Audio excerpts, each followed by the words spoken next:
removed control cables, 3 out of the 4.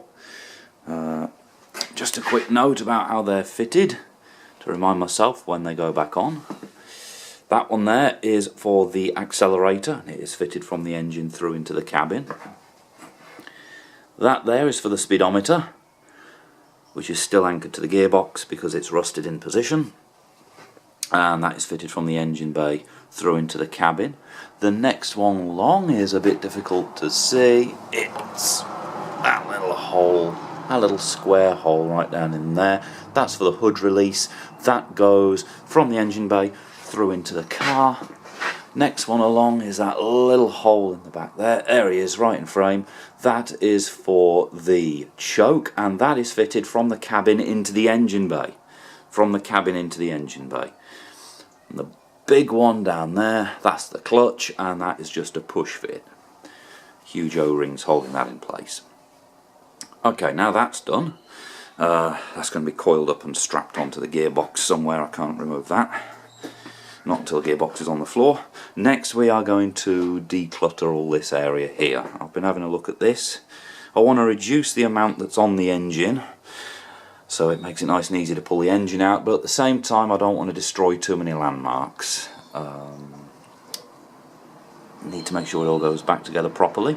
So I've been having a look, and this is what I'm proposing to do. This I want to leave in place. There's 2 hoses at the back there, but I can't see them very easily. I do not advocate pulling stuff off if it's just sitting in the darkness there, because if you can't see it and you pull it off, how are you going to get it back on again? However, this pipe here, this random little fuel pipe here, fits on that tail there. That's pretty visible there, so I can remove that. I didn't cut that. I know who did. I'm not going to shame them on camera.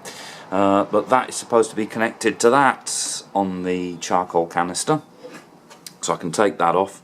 I've got a vacuum connector here that appears to be fitted into some kind of big flexible piece, which is all the way under there and also attaches to these that go into the air cleaner. So I can hopefully remove that if I can get to it. There's a big beefy electrical connection here. That's got 3 female bullets in it that go into 3 solenoids here. So that will be that'll be a lot of fun. What else have we got down here? We also have, if I can find it, can't find it off the top of my head.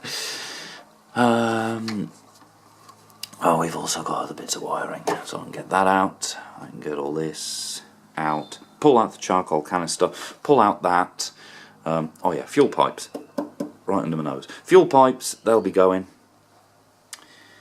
and then it'll be all the wiring around here to that sender, and also want to get these ignition cables out as well. Now hopefully that will mean then that the engine bay is decluttered, the top of the engine is prepped as far as is humanly possible for removal, and then I've got to go to the underside at some point, but I'm going to stop. After that I need to find some ramps or something to get the car up onto.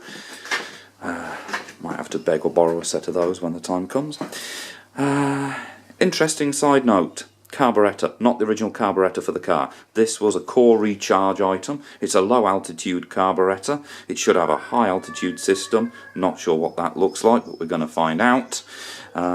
So yeah, I'm just making a note of it. I'm going to keep it safe just in case we can't get what we want. I've got this one here.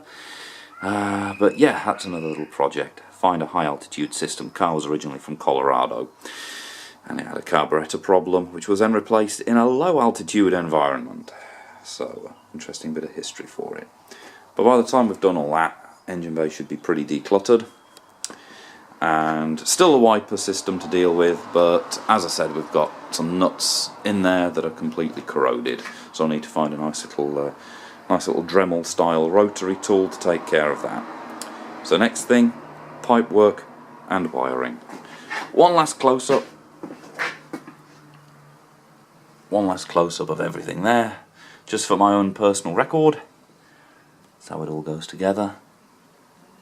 Charcoal canister, fuel pipes, and so on and so forth. Which should just leave us then with the one thing I can't do anything about, which is this connection here. That is for the windshield wipers. So that'll have to just hang loose until I can get those out. but this whole cable here can go.